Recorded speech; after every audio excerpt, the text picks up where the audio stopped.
Hey there, everyone. Meteorologist Robert Spetta here with you. It is the 7th of September 2018, and out here in the tropics, we have an area which is flaring up fairly quickly, and model consensus has been determined to develop this storm into a rather strong typhoon, and that's why I want to make this video update really quickly.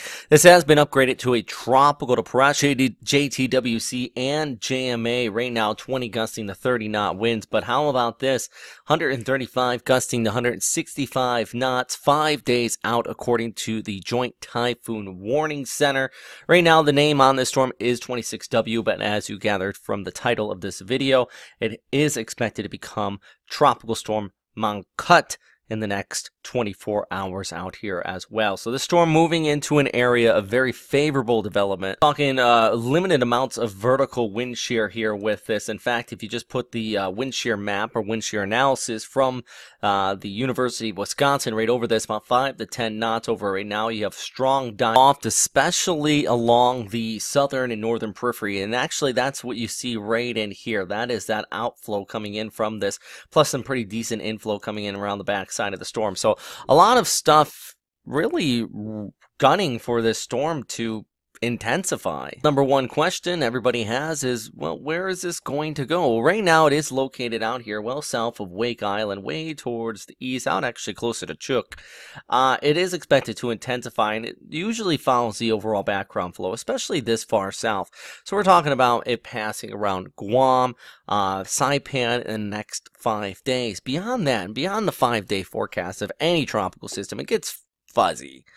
Right now, you have the West Pac High up here, and that should keep it further towards the south, with eventual recurve coming into play. But based on some of the model outlooks, that classical recurvature scenario may not take place. Now, this is the Canadian model I'm showing you here first, and it's not typically great when handling tropical systems, but I do want to note this because a lot of the other guidances have been showing the storm moving further towards the north, but the Canadian does keep it on a westerly track towards the Philippines. We're looking here about Wednesday evening. Based on this 12Z run from the Canadian ensemble. Meanwhile, here's a look at the ECMWF, and that's the GFS, all keeping a little bit further towards the south and eventually pulling towards the northwest, moving on shore into Taiwan next Saturday.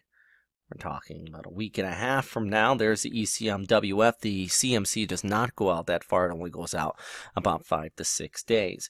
The big thing is that all these models have continued to develop this storm system for several days now. I typically don't like to show model outlooks so far in advance, but the overall fact of the matter is that, well, the models have been pretty consistent on developing this storm system, and I think it would be foolish to ignore it and ignore the potential of significant tropical development here over the next several days. Beyond 5 days, people will tend to say, oh, it could change, or they kind of laugh at people putting out too long of stuff. But as long as you put out an educated opinion, and mine is that this is very likely going to take a track kind of off into this direction, could move like this.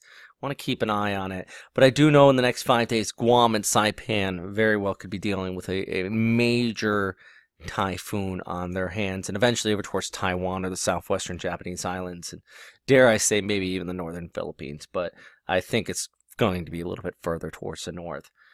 Alright guys, that is all for right now. Meteorologist Robert Spetta here. If you have any questions, comments, or suggestions, please post them down there in the comment box below.